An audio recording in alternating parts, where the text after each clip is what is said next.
Crazy. I could have darkened my screen.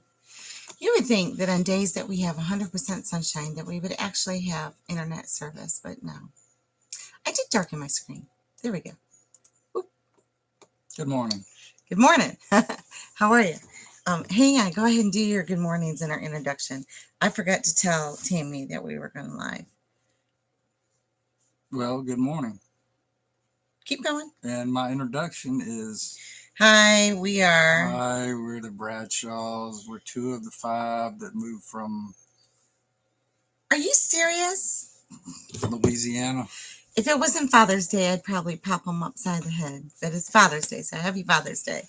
It's Sunday, June 20th, 2021. South Carolina. And if you stumbled upon this channel hoping for inspiration, if you stumble upon this channel because you just are lonely, you have nothing better to do, and you want a cup of coffee, then there you are. Good morning, Tammy.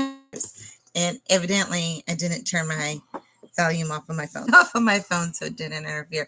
So we live off grid in the mountains here in East Tennessee. Yes, we do. We got a fan. We have electricity from solar, and that's it. We are not connected to any public utilities. Couldn't think of the word. Thank you very much. And even though we do have some modern amenities like Wi-Fi, a fan, lights, the refrigerator, a regular refrigerator. There's a lot of things that we do that are back in the old ways of doing things that we just enjoy and figure that it works best. And it's because it does work best. It's smart. And it saves on energy. It does. I didn't even do a topic. We were going, it's just Father's Day. I told Timmy, I don't have a lot to talk about. Let's just roll with it. Because, wait. I have a feeling last week I said, let's talk about this. And I thought I was going to write it down on my thing. Solar? I wrote herbs down. Herb. That's because, the herb bundle. I do have something to talk about. All right. Here's all my public service announcements. I'm going to leave. No. Some things in life are still free. And that if you subscribe to my newsletter, that was the topic. It's like this free help your life. And I'm not talking about free government handouts because we all know the consequence of those. Inflation, right? Are you with me? That's why meat is so high. That's why lumber is so high. That is why the gas prices are so high. All of it's going up. However, some things in life are free for the buck. And if you are one of my group members, and you wanted to get a sneak peek and read it with a chance to leave a review, then you got a free book. But also a friend of ours, Michelle, that has Solely Rested, and she's like the queen of maple sugar. She's got Maple Sugar book out and a Maple Sugar group, but she does a lot of other homesteading articles. She put together a really awesome giveaway, and it has what? I don't say no. What? It's valued at over $285. And so all you have to do is like we have a friend of mine, Lisa, that she approached me a couple years ago about writing for Callisto, and I highly recommended her. And the organic gardening for beginners. And I'm actually reading this right now to do a review for her. And she's having a giveaway. Then I can't read it. It's backwards. Oh, there. The herb bundle is available today. And there's several of us that are giving away free either ebooks or PDFs or printable charts for getting you started on your herb journey, whether it's planting your herb garden, recipes for cooking.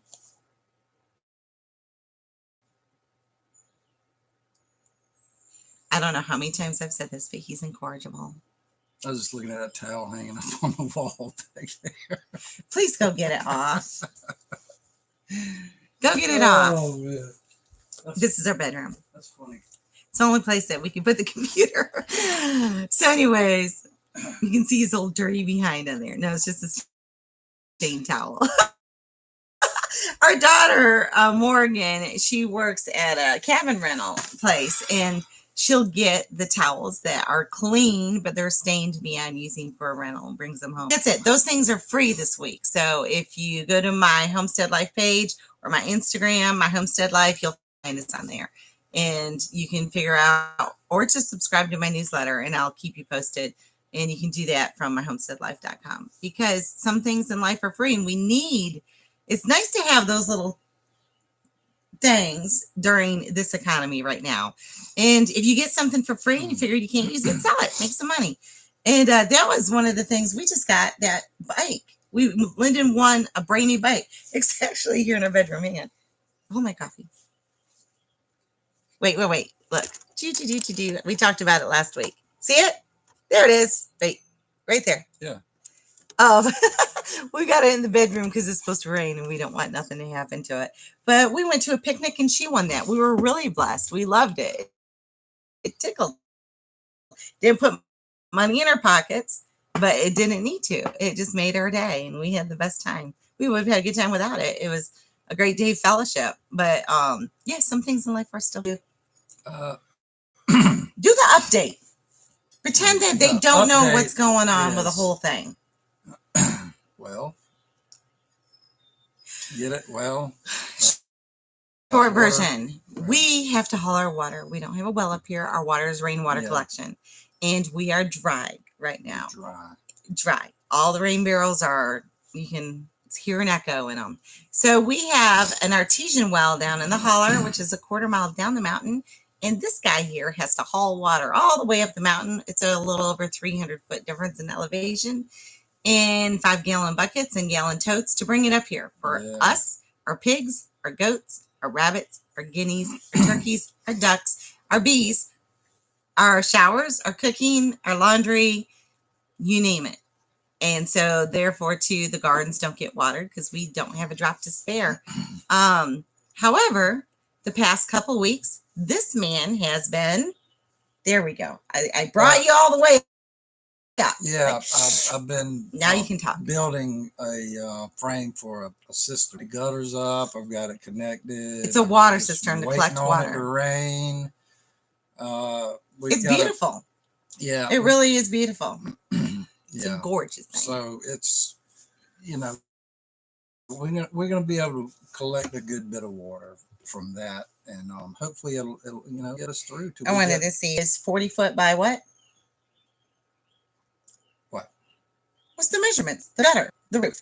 It's 40 foot, the roof on that side, by 10, 15, 20. What is it? It's 8 by 40. 34.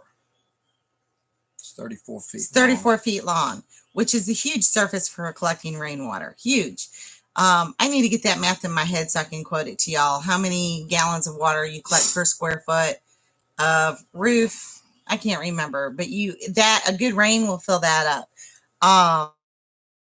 The front side of it is not collected to gutter system, and we would like to collect that, put 2 more smaller cisterns like rain barrels in the front, and then have the overflow go to a duck pond that we started to build and never finished. Well, sorry, thought you could see a picture on a picture, but I shared it on our Facebook page and an Instagram, so you just have to go there if you want to see it. But it is gorgeous, and we're waiting for rain. We're supposed to have rain today, tomorrow, Wednesday. No. Tuesday. Today, tomorrow, Tuesday. We're going to get some rain Tuesday. And the next week. And we're looking forward to it. Super rain Tuesday. Were you going to prefab the tiles for the shower before the rain hits? You just going to try to do that in the rain? I'm trying to plan rain day chores for him. Because we have our bathroom that's not finished. We stopped that just dead in its tracks because outside stuff needed to be done. And we're okay because right now we're showering outside and we love it.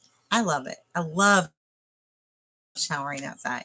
Never thought I would say that in a million years because I don't like people looking at my fat behind. But no, the mountains and the isolation allow me to have. Anyhow. Now that you know way too much about me, we have a walk-in shower that was gorgeous that he has not finished tiling yet, so he can't use it. And it's a perfect rain day activity. don't you think? What else? Okay, so he finished the cistern, y'all. It's done. Which is great. It's a great accomplishment. I know he feels good when he gets something done. And what's next on the to-do list? This is something we're all excited Swimming about. pool. Excuse me, I'm gonna sneeze. That way. That way. Okay, I'm back. If you don't let it out, you'll pull your back out again. Isn't it awful when you get old, you can actually pull your back out by sneezing? I pulled my back out. Sneezing. A quarter off the ground. Found a quarter. I was like, oh! Wait, when was that? That's so funny.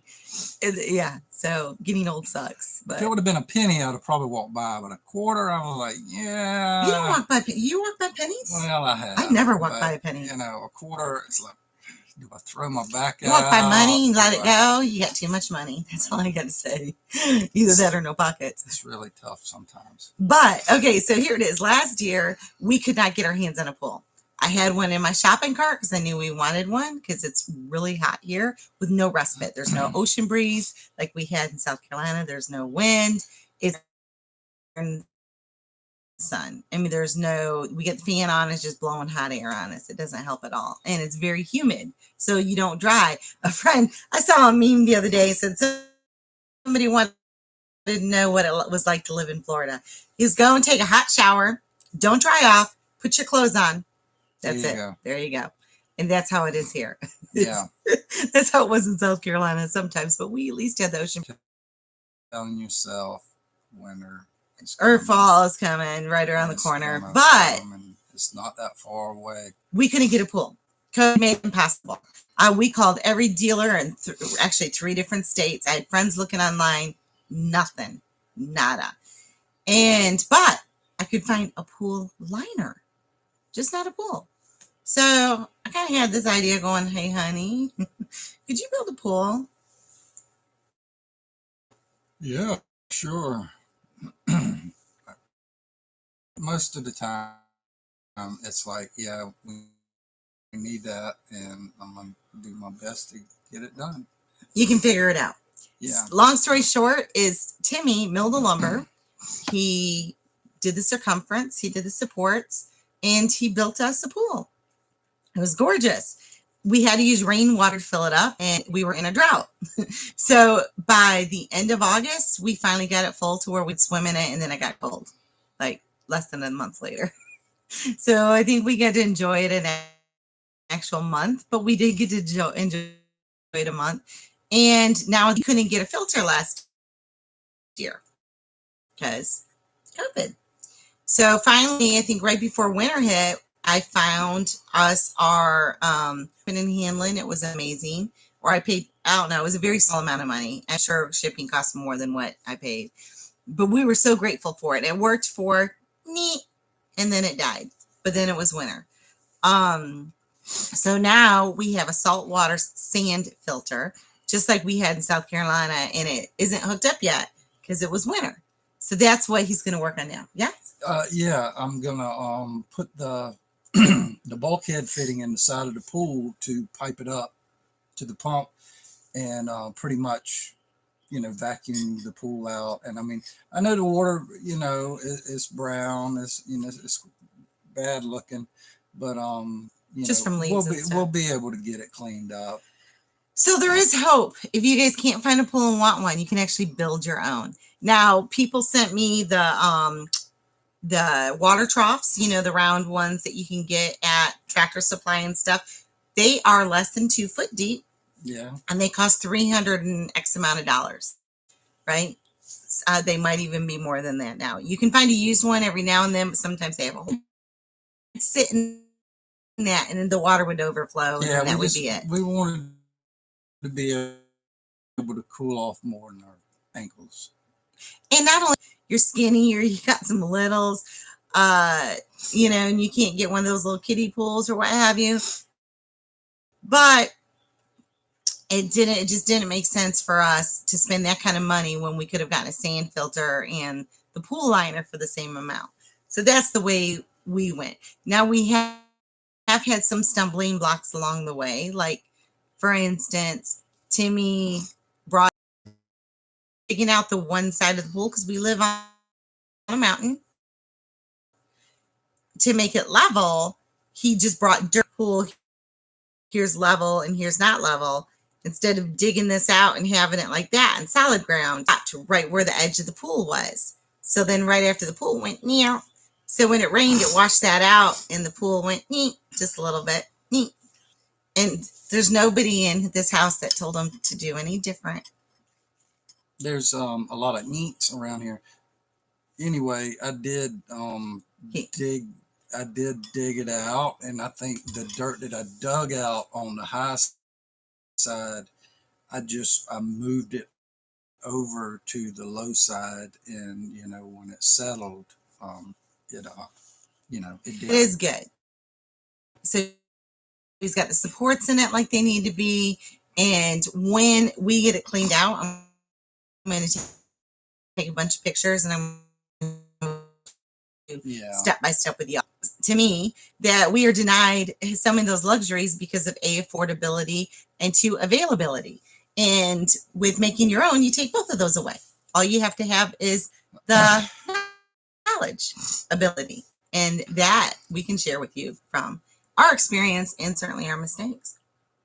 Yeah, We learn lots by our mistakes, and we make them so, which I appreciate, because now I'm able to share. Like when I teach my classes, I tell them all the and I just don't know why. I think it's our defiance. Our internet connection is unstable.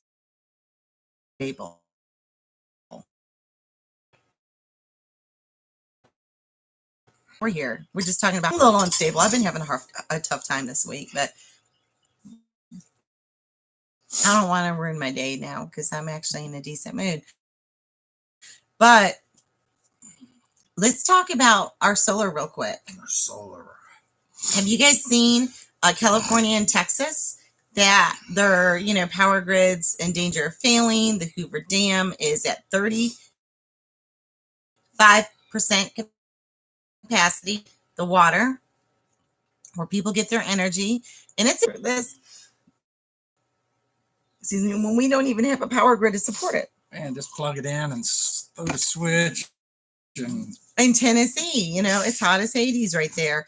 I was reading the thing last night. It's like the new thermostats that the power companies gave to everybody.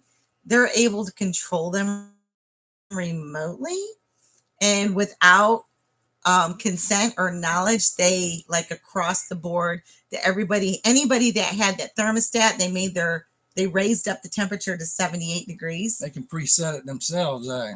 They didn't even need permission to go into your house because they already got permission when you accepted that free thermostat. So I was just thinking, it's just such a huge concern and everybody's freaking out. How do we generate more? How do we generate more? We get more. And that's the problem. More water in the lake and consuming more. It's about reducing. Yeah.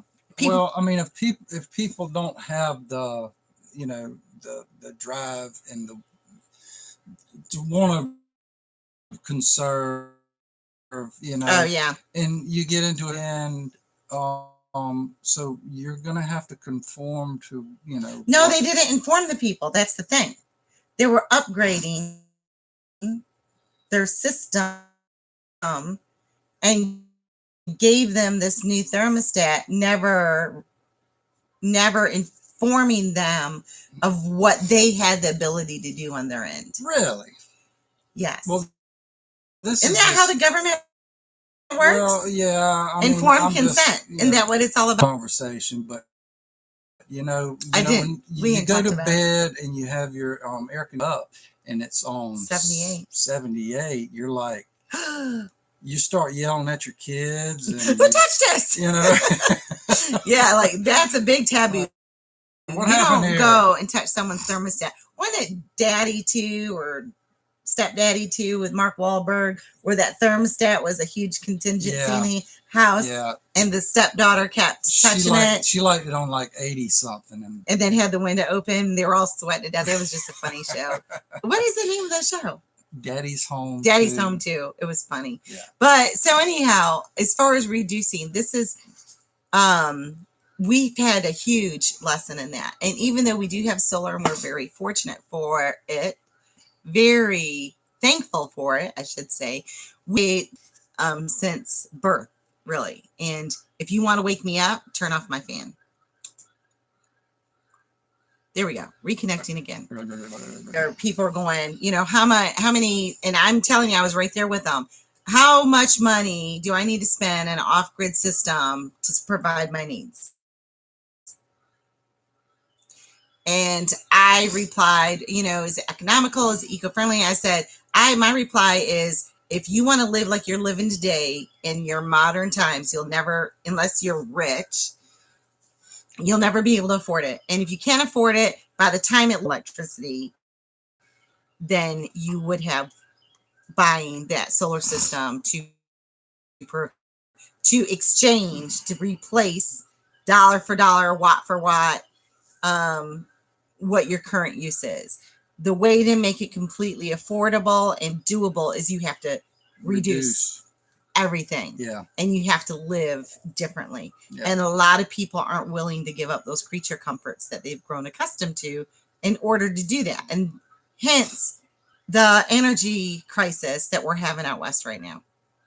There were times when we thought we were conserving energy and we still got a $300 electric bill. Oh my gosh, yeah. And, when in the winter, when we weren't even turning on our heat when it was freezing outside, we were running the fireplace. Timmy would get up all night long, every night, and add wood to the fire. Even in the summertime, we would dry, put our clothes on the. We wouldn't use the dryer, and it was still outrageous. $400 a month was our electric bill. However, we did have a lot of big ticket items. We had a stand-up freezer. We had 2 refrigerators, regular refrigerators. We had a pool pump. We had a washer. We never used a microwave. We had several TVs. We had computers. We had 7 TVs. 7 computers. And energy, the little lights that are on. To answer anybody's question who wants to know what it costs to, first you got to reduce. Like everything that you can find a non-electric way to do it, do it. Your coffee, your hand mixer, your food processor, your iron, your clothes dryer, all of that stuff, your oven. If you can convert all of those types of things into non-electric things, then we can talk and I can help you out. Yeah, you're definitely reducing your footprint there. You're reducing your carbon footprint and you're reducing, we've talked about, we need more power so we can have XYZ. I said, no, we need to learn to live without XYZ and be happy. Yeah. It's bottom line. It's working so far. And the only time that we really struggle, I guess, and we have a generator, we run our generator during the winter because we don't have enough sun, and there's several days without sun, or there's several days the solar panels are covered with snow.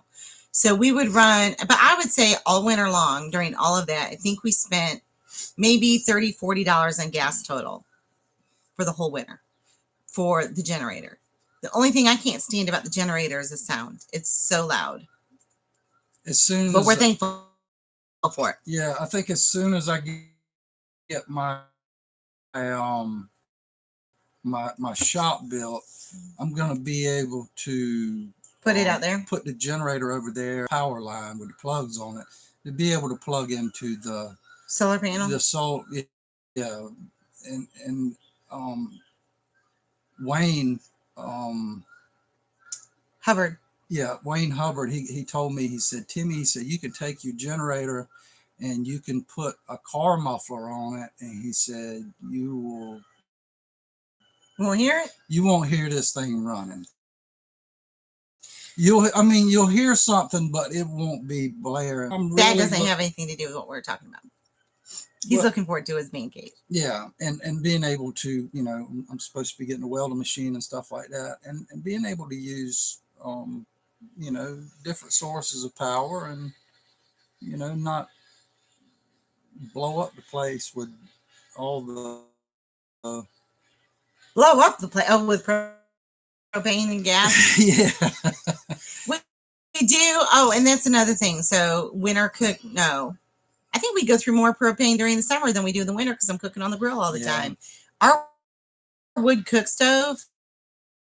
You could offer me an electric stove with the power, and I would still opt for a wood cook stove now. I absolutely. Anybody wants to discuss it? That how what we traded out. You know what to use. Yeah. Well, I mean, It's not for everybody.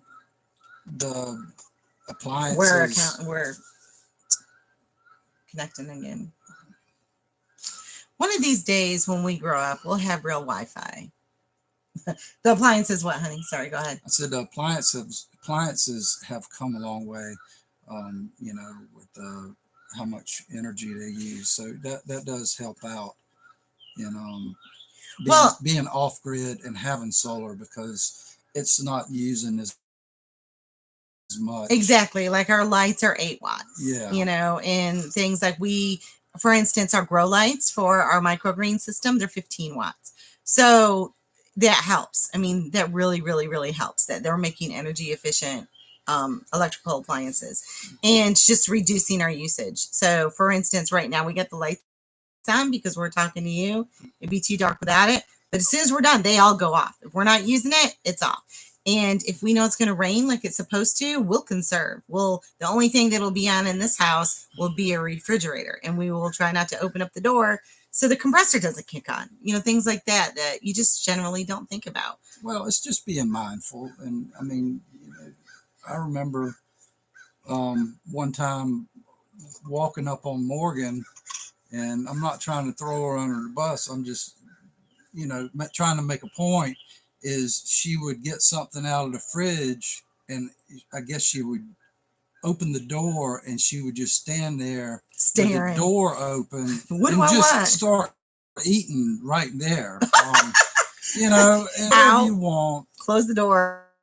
Yeah. Yeah.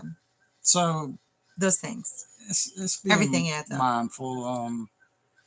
So that's it as far as the power goes. This week we have a couple things. My new book, The Intermediate Guide to Raising Chickens, goes live. You can buy it. We're excited about it.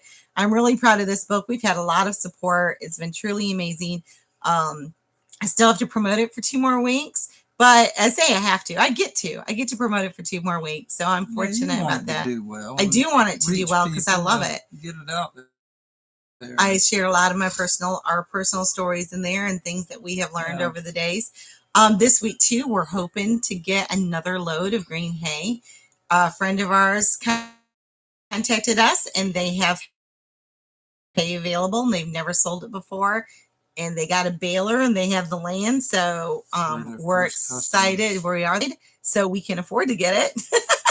And I'm hoping just to trade a goat. Yes, that would be nice because I said we're more than open to barter. And what a nice goat. She said, really? And I said, yeah, we're open to barter. I said, I have goats, I have this, I have that, and this is what we're looking for. We're looking for hay. We're looking for more laying hens.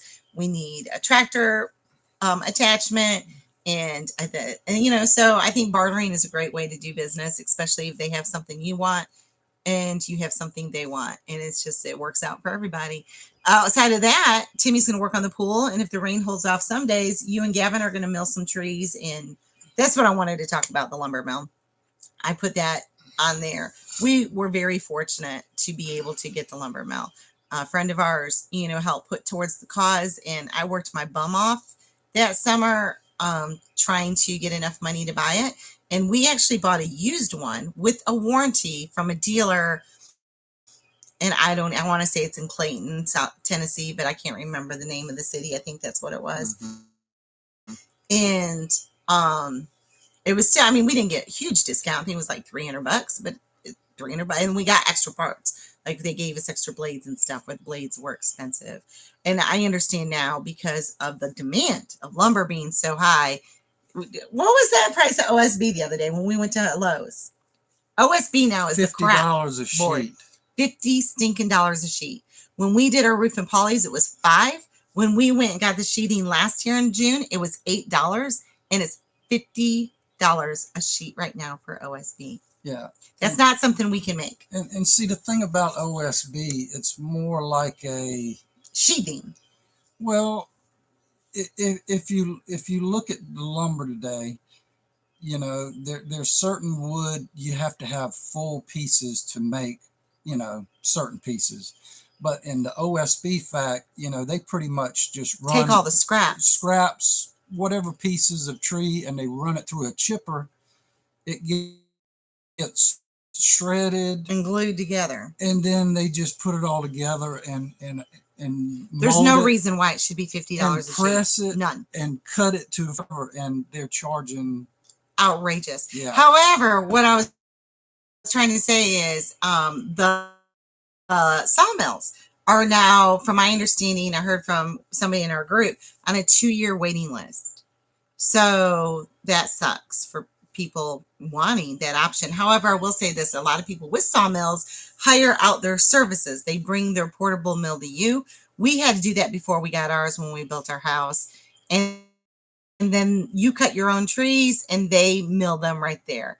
And some charge by the hour, like $50 an hour. You can ask them how many board feet that their mill is able to cut per hour. Yeah. So that way you can kind of gauge of what it's going to cost you. What was he like $200 for 1,000 board feet? Exactly. When we got ours done, it was $200 for 1,000 board feet, and that's board foot length. It doesn't matter the width, and so that worked really well for us. Yeah, I think like his $200 is probably his minimum, right? And, so well, and it goes from there. But anyway, you can get as many thousands of feet as your trees provide. When I installed it the first time, I just cut the trees to build the frame on top of that. But this time I'm going to upgrade it, and I'm going to do a lot better job in making sure that it doesn't sink or move or anything. So when you have a sawmill, it gives you freedom. And that's a friend of ours, Pia, which I love Pia. She's in Denmark. She's halfway around the world. And they just got their first home with a little homestead. They have a greenhouse. And her dreams that she's been just craving for years are all coming true. And it's so exciting to get to watch her, how tickled she is. And God's just blessing them. It's like they needed lumber. They were able to get a trailer, and they got the lumber for the fireplace, chicken coop. And I told her the other day, was it yesterday, I think, and I said, she goes, this is just amazing. I told her I was just tickled to watch their journey and to see how God's moving in their lives and providing for all their needs. And I said, freedom is a little contagious. And when you get a taste of it, you don't ever want to become prisoner to the system again. And that's something that the lumber mill provides for us, is we don't have to wait on having the funds, and we don't have to wait for availability, and we don't have to wait for the prices to come down. If there's something that we need to build, we have that. We have been fortunate enough to have that ability to have the sawmill to do it ourselves, or for Timmy to do it himself. I don't do it. I should, but I don't. But if you don't have a sawmill, we bought an Alaskan sawmill is basically a guide that you hook to your chainsaw, and depending on the size of your chainsaw, the bar, how long the bar is, you can handle some pretty big logs. It's a slow process. It's not as fast as a sawmill. I think with the Alaskan sawmill, depending on the type of wood, if you're cutting hardwood along with the along the grain, it cuts kind of slow, and there's certain chains you can get for it, ripper chains. But if you're cutting like pine or hemlock or something, softer woods, you're going to buzz through it, a lot quicker. And then you can also build with full logs. You just skim them with a draw knife and use them. Like Sean, there is options. So if you can't get a sawmill, don't feel hopeless. It just takes longer. And if you're willing to put in the muscle and the time, then you can achieve it. There's always an option. I can't stand it when people's like, oh, I don't have, there's always an option. Sometimes I feel like there's no options, but there is always a way to do something. They say there's more than one way to skin a cat. So that's what Gavin and Timmy, they're moving the sawmill because where the sawmill currently is, I feel is a perfect place for a greenhouse. And because it sank over the past couple of years, there's a dip in it, and he can no longer cut a straight piece of wood. So we have to redo it anyways. So we figured might as well move it. So we're going to move it closer to where his man cave destination is going to be. Connection, waiting.